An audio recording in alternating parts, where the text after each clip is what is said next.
If you've tried to sell your home yourself, you know that the minute you put the "For Sale by Owner" sign up, the phone will start to ring off the hook. Unfortunately, most calls aren't from prospective buyers, but rather from every real estate agent in town who will start to hound you for your listing.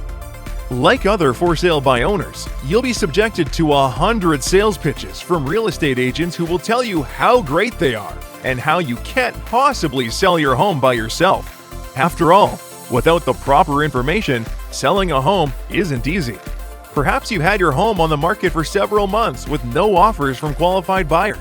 This can be a very frustrating time, and many homeowners have given up their dream of selling their home themselves.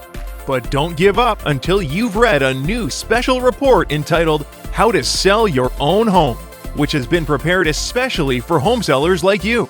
You'll find that selling your home by yourself is entirely possible once you understand the process.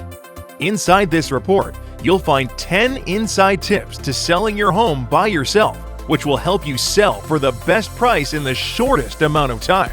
You'll find out what real estate agents don't want you to know.